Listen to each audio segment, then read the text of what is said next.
We meet again.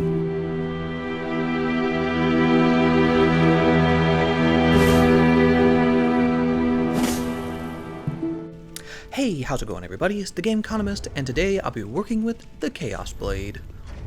For the build, this is a pure physical weapon that scales on dexterity really well. And basically the problem is if you run into the Black Knight shield, or any shield, you're going to have a lot of trouble.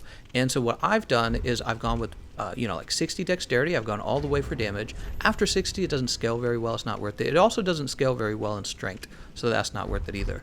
But what I've done is I brought the Flynn ring for about an extra 30 AR, and then the Leo ring, which, if you don't know what that does, when you do a trade with an opponent or you attack them when they're attacking, that's counted as a counter hit, and you get a nice little damage buff from that. I think it's like a 50% damage increase. Don't quote me on that because I actually have to look it up. It's been a while. So yeah, I have all three of those together, and this is a damage build where you got plenty of stamina, you got the light roll, and I just kind of pressure on my opponents, right?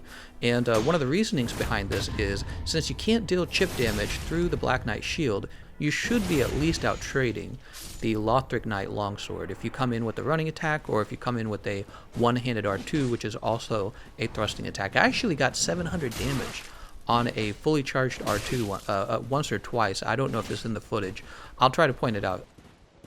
In duels, this is one of those weapons where if you don't practice with it for a while, you're not going to do very well. You kind of have to get used to the feeling of the range. You got to hit them with the tip of your weapon, just the tip, guys. You kind of got to get used to how the weapon art works. There's a lot of times where my opponent, I thought I was in the weapon art, but I wasn't, even though I was holding the button down. I think that has something to do with being interrupted.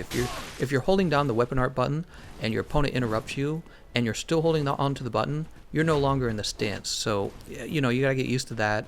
And as well as probably the thing that's most skilled about the weapon is the parry. You've got the two-handed parry, and what's interesting about it is it comes out faster than any other parry in the game.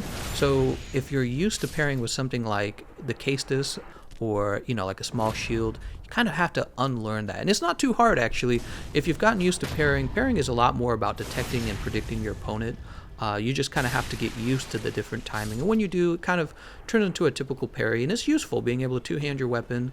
In my case, I wasn't holding anything in my offhand, so I could actually one-hand the katana, and then if I wanted to go into the stance, I still could. So one-handed or two-handed, I was using the same parry, and I found that pretty useful. Parrying is still pretty risky, but what's nice about it is you do hyper armor when you're using it, so if you screw it up, they're not going to stun you. You can roll away, or you can try again, which is also really interesting because it comes out really fast. As I mentioned earlier, your real enemy is the Black Knight shield. I had so much trouble with that. I did every now and then bring out the Man-Serpent hatchet, which helped a lot. Other than that, it's just going to have to be you guessing when they're going to attack and interrupting them, which is hard to do because they swing faster than you do, so you really have to tempt them into attacking you and then punish that. So that's pretty tricky. The other thing I found tricky was definitely really high damage ultra weapons. Since I'm not wearing any armor, if they get like a single combo on you, it nearly kills you. And then if they want to, they can just swap over to a faster weapon, and it's basically all over for you at that point. So yeah, if you're fighting an ultra weapon, you have to be really good, not get hit one time by it. You basically have to play a perfect match. I was winning pretty much the vast majority of my matches, but I would really struggle when you ran into an opponent who was very good at dodging katanas, and he was using kind of like a medium speed poise weapon, like a greatsword or a halberd. I found that tricky, especially halberds, because halberds kind of have the same range as you, and if he's just running away, baiting, playing really passively, it starts to get really hard to win that match. The other thing about halberds is they're not that easy to parry either. The running attack is very easy to parry, but like the regular R1s, if you screw that up, they're gonna deal so much damage to you for missing. Especially since the split leaf is one of the harder. Split leaf is like one of the hardest hitting weapons in the game. So if you mess up on the split leaf, you see what I'm saying? It's all over for you. You can't really risk a parry in that case, can you? So yeah, halberds were really tough. Greatswords were also kind of tough. I don't want to say they were as tough. Ultra weapons, you don't want to get hit by even one R1 because they're going to take all your health. And where you really excelled with was the short weapons, the ones that didn't have the range to counter you. And oh, actually, you know what? I spoke too soon. Another one, the dagger. Daggers were really tough. My R1 is too slow on the daggers, and the hitbox, it's not a horizontal hitbox, it's a vertical hitbox. So this weapon was also weak to daggers, kind of similar to if you're using a spear. And in that case, what you can do is also bring out the Man-Serpent Hatchet, because the Man-Serpent Hatchet, you know, just swings faster, and it has a little bit more horizontal range, I want to say. Especially if they kind of roll behind you, the Man-Serpent Hatchet tends to hit behind you a little bit. You can also use, you know, like a Lothric longsword or a regular longsword. Any of those will work. I just wanted to mention that. But yeah, so shorter weapons like any hammers were just, they were fodder. Hammers were fodder. Anything that just didn't have the range to challenge my running attack, and if they weren't also holding a shield, a lot of the times they were mincemeat. There wasn't much they could do about it. And a lot of ultras, you know, I mentioned not being hit by the R1 combo, and that was easy because you can punish ultras all day with the running attack on a katana, and a lot of the time you can punish them with the weapon art R1, which has so much range that you're able to lead into their attack after the initial R1. You can do that very consistently. So a lot of the fights I was just kind of steamrolling, and then there would be a fight where I make one mistake and it was all over for me, and then the halberds and the greatswords were kind of the toughest fights, as well as anybody who was very good with the Black Knight shield. And that'll do it for duels. For invasions, this weapon was okay. It certainly wasn't bad. The fact that the weapon art is part of the moveset allows you to pressure while running and then turn around and parry, which if you're just very good at parrying, you can really start to take advantage of that. You know, that does still require a lot of skill. It's not always that consistent, so I'm not going to try and overpraise that. The damage you're doing kind of counters a heal, you know, it kind of breaks even, it's about on the line. And then what is useful about it is the range. Like the R2 poke allows you to kind of stay away from the group and throw in an attack and then roll away. So that's always really important. The best comparison I can say to this weapon is just like using a spear in an invasion. Spears always do all right. They just have like enough attributes to them that they don't do bad. Some weapons really do bad in invasions, but well, of course one of the things this weapon lacks is hyper armor, and that's going to play a role. If you get stunned or staggered, your opponents are going to start trading staggers on you, and they're going to surround you as fast as they can. So that's always an issue with weapons that don't have poise or hyper armor. And yeah, so it was okay. You know, I feel like this might be one of your better options for invading if you like to use katanas.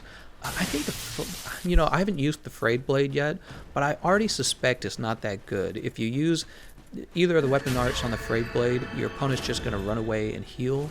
But on this one, the forward momentum of the R1 weapon art is actually really good for kind of getting a last hit on a retreating opponent. Very different. You know, I'll have to see when I play frayed blade. I'll have to see which one I preferred. Let me kind of point out before I get too ahead of myself that I've never extensively used a katana for PvE, but honestly, I didn't think it was that good. With the R1 being so slow, your DPS isn't like amazing with it. The damage on the weapon overall isn't super impressive. This particular katana you can't buff and you can't infuse it. The infusion wouldn't really change much, but the fact that you can't buff it means you don't have a buffed option. So yeah, this weapon felt mediocre to lower tier. Obviously it doesn't have hyper armor. Parrying the AI isn't as useful as simply crushing them with an ultra weapon. So if you're comparing this to all of the poise weapons, I feel like this falls way behind. It just doesn't deal the kind of damage that would justify using it over any of the straight swords. So yeah, I'm gonna have to say mid-tier to lower mid-tier for PvE. It's nothing to get excited about. Alright guys, stick around because after this there's going to be invasion footage as usual, and at the very end of the video I'll have the tier ratings in text commentary. I hope you enjoy that, and I'll see you guys next time.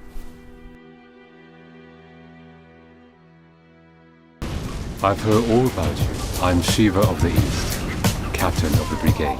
Let's teach you the clan basics now.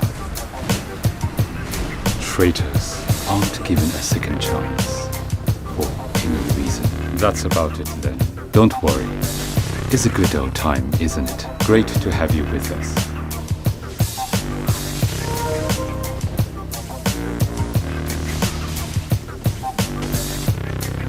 Whoever's fastest gets the prey. That's the way we do it.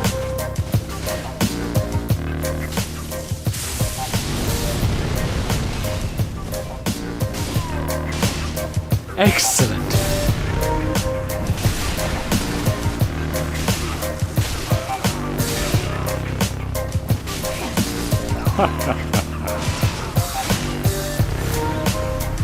Like slicing through butter.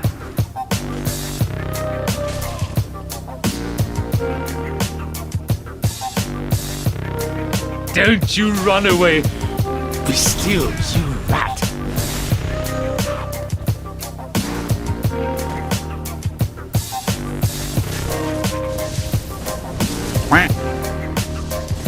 Thank you.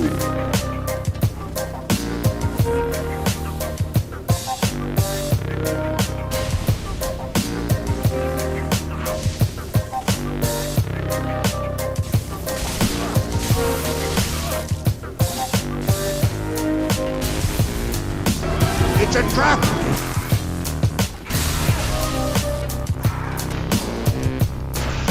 You poor fool!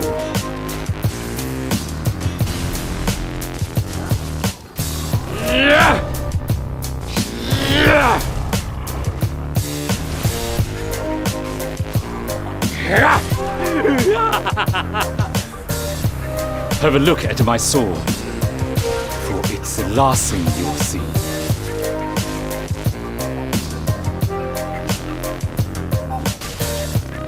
This is what you get for crossing me. Splendid.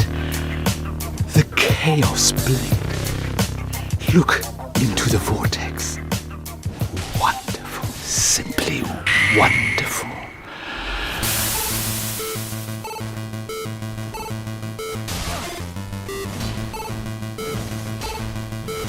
Ooh-wee!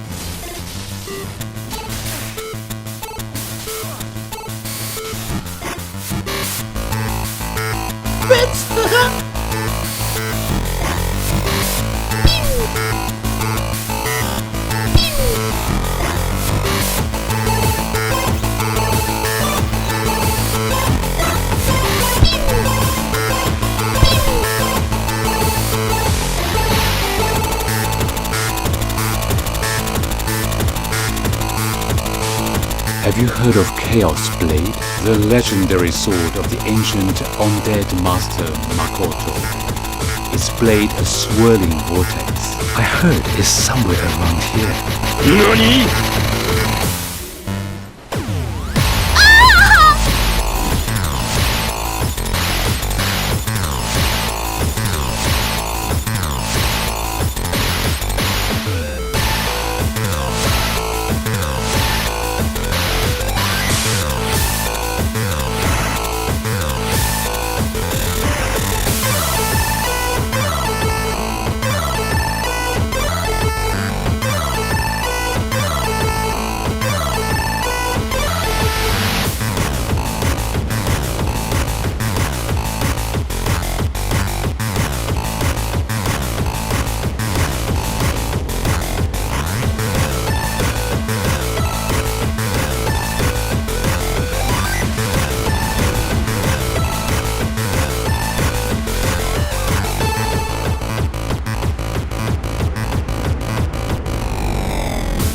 Your sword.